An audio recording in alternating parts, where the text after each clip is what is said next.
Hello అండి అందరికీ, నేను మీ విషయం చైతన్య పంపి. Welcome to VC media. మొన్న తీన్మార్ మల్లన్న మొత్తం ప్రజలందరినీ ఉద్దేశించి ఒక మాట అన్నాడు. ఒకసారి ఆ వీడియో చూడండి. ఆ వీడియో చూసిన తర్వాత ఒక మాట మాట్లాడు. ఇవాళ రైతు బంధు ఎత్తలేడు రేవంత్ రెడ్డి. ఇవాళ రైతు బంధు ఎత్తలేడు రేవంత్ రెడ్డి గారు. ఏమంటారు? చెప్పు తీసుకొని కొడతా ఇంకేవడన్నా మళ్ళా మాట అంటే దొంగన కొడుకులా. ఈ వీడియో చూసారు అంటే ప్రజలందరూ ఇప్పుడు కాంగ్రెస్ గవర్నమెంట్ వచ్చింది. కాంగ్రెస్ గవర్నమెంట్ వచ్చేసి పథకాలు ఒక 6 గ్యారంటీలు అనేసి, రైతు బీమా అనేసి, రైతు బంధు ఇట్లా అన్ని కానీ ఇస్తా అని చెప్పేసి ప్రజలందరికీ హామీ ఇచ్చారు. ఇప్పుడు ప్రజలు ఎందుకంటే లాస్ట్ ఒక 2 months నుంచి ప్రజలకు ఏది అందట్లేదు. అటు రైతు బీమా కానీ, రైతు బంధు కానీ, అటు పెన్షన్ కానీ, అసలు ఏదేది ప్రజలకు అందడం లేదు. ఎందుకు?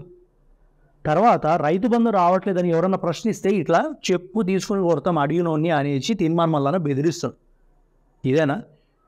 అంటే ఈయనకి ఏదో ఎమ్మెల్సీయో ఏ నామినేటెడ్ పోస్టో ఇస్తా అన్నట్టున్నారు.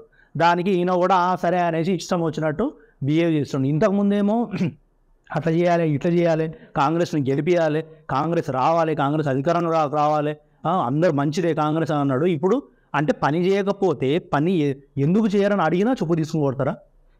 అంటే మీరు గెలిచింది అందరిని చెప్పు తీసుకుని కొట్టడానిగా? చెప్పండి మీరే.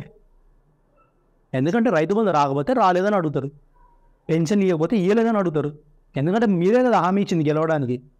పెన్షన్లేమో ఇంత ఉంటే ఇంత పెంచుతామంటారు, రైతు బంధు ఇంత ఉంటే ఇంత పెంచుతామంటారు, అన్నీ పెంచారు. అరే సర్లే అని జనాలు మిమ్మల్ని నమ్మి మీకు కూడా ఒక ఛాన్స్ ఇచ్చారు. ఛాన్స్ ఇచ్చిన తర్వాత ఏం చేస్తారు ఇప్పుడు మీరు? ఈ 2 నెలలు మంచిగా ఇప్పుడు రేవంత్ రెడ్డిని అడిగితేనేమో రేవంత్ రెడ్డి ఒక మాట అన్నాడు, సీఎం చైర్ చిన్నగా ఉందా పెద్దగా ఉందా, అది సైజ్ ఎంత ఉంది, నేను సరిపోతానా లేదా, అది చూసుకున్న టైం కూడా లేదా అని. చైర్ అనేది ఎంత ఉన్నా అంతే ఉంటుంది. అలా లావుటోడు కూర్చున్నా సరిపోతుంది, బకటోడు కూర్చున్నా సరిపోతుంది. అంటే చైర్ చూసుకొని అది చేసుకుని ఇది చేసుకుని కూర్చుంటా ఉండదు. డ్యూటీకి ఒక్కసారి ఎక్కినామంటే డ్యూటీ మైండెడ్ పర్ఫెక్ట్ చేయాలి. సీటు చిన్నగా ఉందా, స్కూల్ పోయినాం స్కూల్ బాగుందా లేదా, ఫస్ట్ ఆడ పిల్లలు బాగున్నారా, వీళ్ళు బాగున్నారా, బాత్రూమ్లు బాగున్నాయా, టాయిలెట్లు బాగున్నాయా, అన్నీ చూసుకుని పోతారా ఏంది? పోయినామంటే చదువుకుంటూ లైన్కి వెళ్ళిపోవాలి. ఇది కూడా అంతే. ఒక డ్యూటీకి నువ్వు ఎక్కినామంటే మంచిగా చేసుకుంటూ ప్రజలకు ఏ పథకాలు ఇచ్చినాం, ఏమేమి చేసినాం అన్నీ చేయాలి. మొన్న ఏమో మళ్ళీ ప్రజా దర్బార్ పెడతామన్నారు, ప్రజా దర్బార్ పెట్టారు, కంచెలు తీసేసినామన్నారు. మళ్ళీ మొన్న కంచెల గురించి మాట్లాడుతుంటే ఒక మీడియా వాళ్ళని కూడా పక్కకు జరిపేస్తారు. ఎందుకట్లా? ఇప్పుడు మళ్ళీ కంచెలు వేసారు కదా, అంటే లైన్ అయితే లైన్లో పెట్టారు. ఇప్పుడు అవునబ్బా పెట్టారు, ప్రజా దర్బార్ పెట్టారు, లైన్లో నించున్నారు.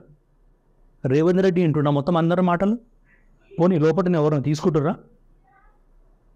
ఎవ్వరూ లేదు. ఇప్పుడు ఒకవేళ ప్రజా దర్బారు పెట్టి అట్లా తీసుకోమంటే ప్రతిరోజు పెట్టండి. ప్రతిరోజు అక్కడ ఎంతమంది వస్తే అంతమందికి పెట్టాలి. మీరు నిజంగా ప్రజా దర్బార్ పెట్టాలనుకుంటే ఎంతమందికి వస్తే అంతమందికి పెట్టాలి మీరు. అప్పుడే అది నిజమైన ప్రజా దర్బార్.